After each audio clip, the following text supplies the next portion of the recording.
नमस्कार। पिछली चर्चा में प्रभाववाद पर बात करते हुए पिसारो के बारे में बात की थी। पिसारो, क्लाउड मोनेट और एडवर्ड माने के बाद में प्रभाववाद का एक महत्वपूर्ण चित्रकार था, जिसने अपनी कला सृजन से न केवल प्रभाववाद को योगदान दिया, बल्कि प्रभाववाद की जो एक परंपरा थी उसको आगे भी बढ़ाया। उसी क्रम में दूसरा जो महत्वपूर्ण चित्रकार था, जिसका अक्सर पिसारो के साथ नाम लिया जाता है, पिसारो और सिसली एक साथ ही बोला जाता है। अल्फ्रेड सिसली एक चित्रकार थे जो पिसारो के समान ही प्रभाववादी चित्रकला को महत्व देते थे और उनको लेकर वो अपना काम करते थे। Alfred Sicily. हालांकि पिसारो और सिसली का नाम साथ लिया जाता है, लेकिन दोनों के स्वभाव में बहुत फर्क था। पिसारो जहाँ बहुत सौम्य, सरल, अंतर एक सामंजस्य को लेकर चलने वाले कलाकार थे।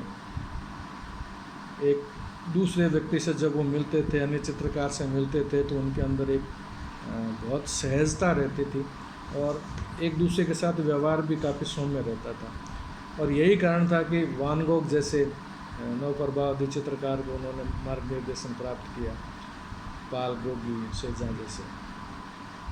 सिसली में थोड़ा सा व्यक्तिगत रूप से उनमें थोड़े भिन्न थे। वो थोड़े असहज, असंतुष्ट, अव्यवहारिक व्यक्तित्व के रूप में उनका परिचय, लेकिन चित्रकार बहुत अच्छे थे। चित्रकार की अगर दृष्टि से देखें तो वो बेहतरीन चित्रकार थे। इनका जन्म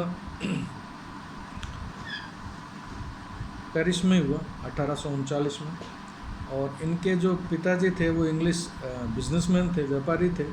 तो घर के माहौल उस पिता के रहते तो काफ़ी अच्छा ही था। और चूँकि जैसा हर चित्रकार के साथ होता है कि शुरू में उसके अभिभावक मानते नहीं हैं कि वो चित्रकला को लेकर अपना जीवन आगे बढ़ाए, यही इनके साथ भी हुआ। चूँकि पूरा परिवार और घर की जो स्थिति थी वो सब व्यापारिक घराने से थे, तो व्यापार का एक सहज प्रवृत्ति उनके परिवार में थी। तो वो निश्चित रूप से उनके पिता ये चाहते थे कि वो व्यापार को लेकर अपने जीवन को आगे बढ़ाए, और इस हेतु उन्होंने व्यापार की समझ के लिए, व्यापार के अनुभव के लिए उनको इंग्लैंड भी भेजा 1857 में, जब वो 18 साल के करीब थे। तो उनको इंग्लैंड भी भेजा ताकि ये अपने पारिवारिक जो व्यवसाय है उसको संभाले, समझे और अनुभव प्राप्त करे, इसको आगे बढ़ाए। लेकिन इनका मन व्यापार में नहीं रमा और ये अपने उस समय भी चित्रकारी करते थे, खाली समय में चित्रकारी करने लगे। और बाद में इन्होंने चित्रकारी के लिए पूरा मन बना लिया कि मैं चित्रकला को लेके या चित्र को लेके ही अपना आगे काम बढ़ाऊंगा।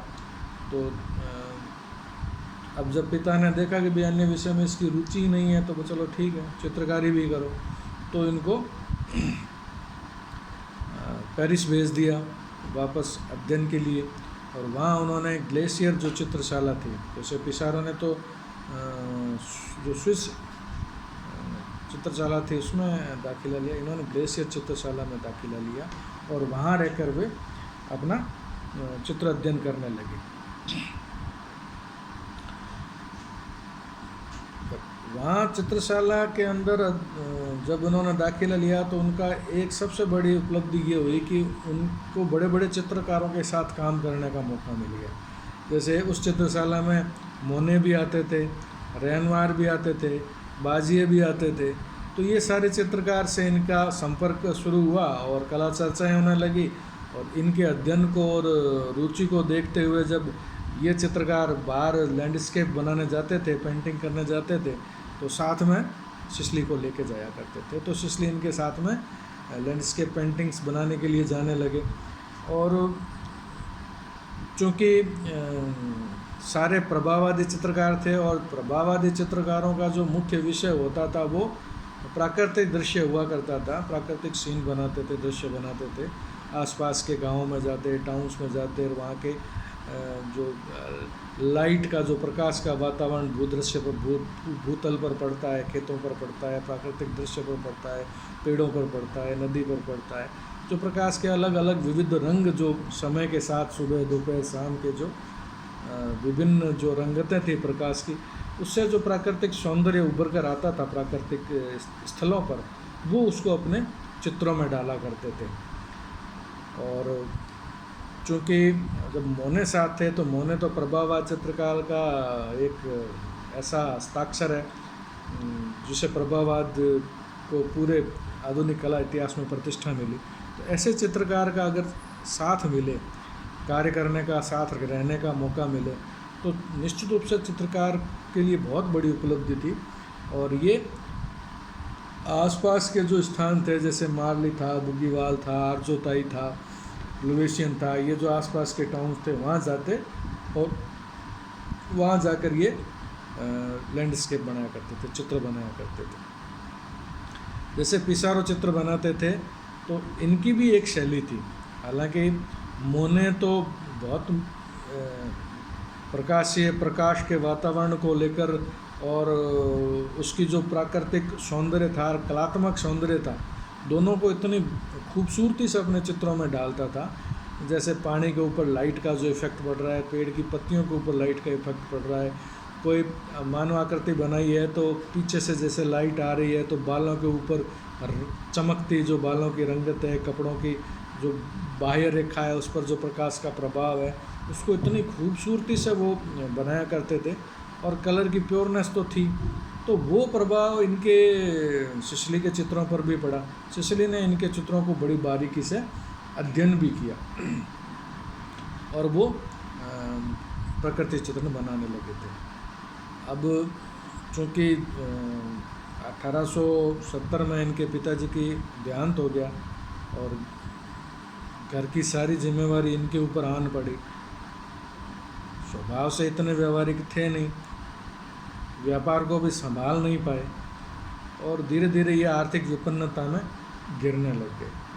अब चूँकि न ये व्यापार को ठीक से समझ पाए, संभाल पाए, और चित्र भी बनाते थे, अच्छे चित्र बनाते थे, लेकिन चित्रों की बिक्री भी आने पौने दामों में कर देते थे क्योंकि आर्थिक विपन्नता थी, पैसे की आवश्यकता रहती थी।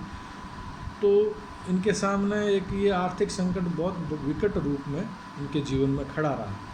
हालांकि जो इनके जो आर्ट ब्रोकर थे, डूरा रूएल, जिसने लगभग हर चित्रकार के चित्रों को खरीदते थे, वो आर्ट ब्रोकर थे डूरा रूएल। उन्होंने इनको सहयोग देने के लिए इनके चित्रों को खरीदा भी, लेकिन लंबे समय तक इनको वो भी सहयोग दे नहीं पाए क्योंकि चित्रकारी में व्यस्त रहते थे और ज़्यादा व्यावसायिक दृष्टिकोण था नहीं। तो निश्चित रूप से ये इनको ये परेशानी तो होने वाली थी जो हुई। खैर, लेकिन जो उन्होंने चित्र बनाए वो चित्र बहुत ही बेहतरीन ढंग के चित्र थे। जैसे पिसारो ने भी अपनी पेंटिंगों के अंदर प्राकृतिक दृश्य के साथ में मानवाकृतियों का चित्रण किया। अगर आपने पहले जब माने और मोनेट को पढ़ा है तो ये जो चित्र बनाते थे ये प्राकृतिक सौंदर्य और कलात्मक सौंदर्य को ज़्यादा महत्व देते थे, और चित्रों के अंदर जो मानव आकृतियाँ या अन्य जो सहायक आकृतियाँ होती थी, जैसे पेड़ है, नदी है, नदी का किनारा है, या मान लो उसमें फ्लावर्स है, या कोई नाव है, या आसपास में कोई झोंपड़ी मकान है, या मानव आकृति है जैसे कोई मछली पकड़ रहा है, जो भी, इन विषयों को वो माने और मोने महत्व नहीं देते। लेकिन पिसारो और सिसिली ने दोनों ने मानव आकृतियों को और प्राकृतिक चित्रण को, मतलब जो प्रकाशीय वातावरण से और जो कलात्मक जो सौंदर्य था, जिसमें वर्ण विशुद्धता भी एक बहुत बड़ा अहम रोल था उसका, तो वर्ण विशुद्धता और प्रकाशीय वातावरण को लेकर जो प्रभाववादी चित्रकार एक कलात्मक सौंदर्य अपने कैनवास पर बिखेरते थे, इसके साथ में इन्होंने सिसिली ने कलात्मक सौंदर्य के साथ में प्राकृतिक सौंदर्य को भी स्थान दिया। यानी प्रकृति का अपना एक बहुत बेहतरीन स्वरूप है जो सुंदर है, उस सुंदर स्वरूप को भी उन्होंने अपने चित्रों में स्थान दिया। जहाँ प्रकाशीय वातावरण को महत्व देना है वहाँ प्रकाशीय वातावरण को भी महत्व दिया, और जहाँ मानव आकृतिक और प्राकृतिक उपादानों को, प्राकृतिक जो सहायक जो पात्र हैं, विषय हैं, उनको भी उन्होंने उतनी खूबसूरती के साथ अपने चित्रों में उतारा। और इनके चित्र की एक विशेषता तो बड़ी महत्वपूर्ण थी, और वो थी आकाश का चित्रण। यानी जब ये लैंडस्केप बनाते थे तो जो आकाश जो बनाते थे, उस आकाश के अंदर जो लाइटनिंग थी, जो रोशनी की जो किरणें थी, वो बहुत ही सुंदर और माधुर्यपूर्ण बनाते थे। और प्रकाश, हालांकि प्रभाववादियों ने सारों ने प्रकाश को लेकर बनाया, लेकिन इन्होंने जो अपने पेंटिंग्स के अंदर जो आकाश को बहुत बेहतरीन ढंग से चित्रित किया, जिसके बारे में इनकी विशेषता भी स्वीकारी गई।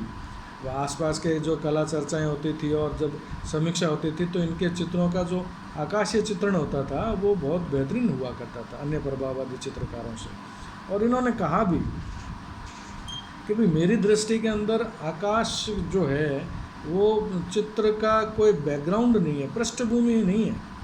जैसा कि आमतौर पर देखते हैं कि भाई बैकग्राउंड में आकाश को तो यूँ लपेट दिया, और जो अग्रभूमि के अंदर या जो महत्वपूर्ण वस्तुएं थी या ज़मीन है, उसके ऊपर जैसे पेड़ है, व्यक्ति है, खड़े, ये ज़्यादा महत्वपूर्ण होता थे। यानी अग्रभाग ज़्यादा महत्वपूर्ण होता था। लेकिन सिसिली ने पृष्ठभूमि न मानकर उसके आकाश को, उन्होंने कहा भी कि मैं पृष्ठभूमि नहीं मानता चित्र को, जैसे अग्रभूमि है, भूमि है, वो जितनी चित्र के लिए महत्वपूर्ण है, उतना ही आकाश भी महत्वपूर्ण है। मैं इन दोनों को समान रूप से महत्व देते हुए अंकन करता हूँ। तो उन्होंने बैकग्राउंड के ऊपर, बैकग्राउंड तो मैं कह रहा हूँ, मतलब आकाशीय जो चित्रण था, जो लैंडस्केप में आकाश बनाया जाता था, आसमान बनाया जाता था, उस पर इन्होंने बहुत काम करते थे और बहुत बेहतरीन खूबसूरती से बनाते थे। और चूँकि इन्होंने काफ़ी लोगों के साथ रहकर काम किया, तो उनका भी, जैसे कीरो, अब कोरो जो था, कोरो इनके जो बारबीजा चित्रकार था, तो उन्होंने उसके साथ रहकर भी काम किया। तो उन्होंने, वो प्राकृतिक चित्रण में तो बहुत सिद्ध हस्त थे, तो मोने के साथ रह के काम किया, कोरो के साथ रह के काम किया। तो दोनों की कला शैलियों का मिश्रण भी इसकी सिसिली की शैली के अंदर दिखता है। दूसरा, बारबीजा चित्रकारों के साथ रहने के कारण जो प्राकृतिक सौंदर्य था, हर चीज़ को सुंदर, प्रकृति की हर जो चीज़ जिससे जो वो दिखाई दे रही थी, उसको भी चित्रण करना, न केवल प्रकाश या वातावरण और या उस कलात्मक सौंदर्य को चित्रण करना, प्रकृति के उन उपादानों का चित्रण भी वे बहुत खूबसूरती से किया करते थे, जो लैंडस्केपिंग का पार्ट होते थे। तो उन्होंने प्राकृतिक सौंदर्य का, कलात्मक सौंदर्य के साथ में प्राकृतिक सौंदर्य को भी पूरा महत्व दिया।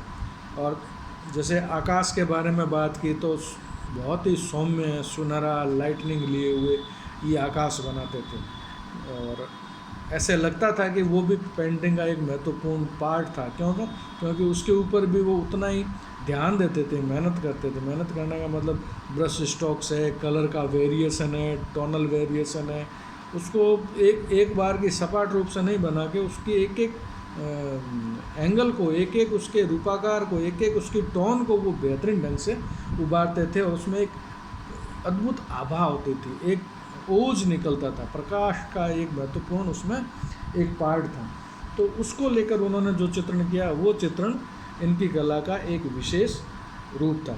दूसरा, जैसे मैंने कहा भाई, नदी के किनारों का, झरनों का, बगीचों का, और साथ में जैसे छोटा गांव है, उस गांव का शाम का जैसे दृश्य है, इवनिंग का जैसे दृश्य है, तो शाम के साथ में गाँवों के अंदर जैसे पशु वगैरह चर चुरा के आते हैं, तो उस वक्त की जो धुंध है, धूल उड़ती हुई है, उसको लेकर और बेहतरीन उन्होंने चित्र बनाए, जिसमें न केवल प्रभाववाद का जो हस्ताक्षर चित्र हुआ करते थे, जिनको कहते हैं प्रभाववाद में क्या था, मैंने पहले भी कई बार जिक्र किया, वो उसका एक महत्वपूर्ण पार्ट है कि प्रभाववाद के अंदर सूर्य की रोशनी को, प्रकाश को लेकर विशेष प्रकार से उसको प्रस्तुत किया जाता था।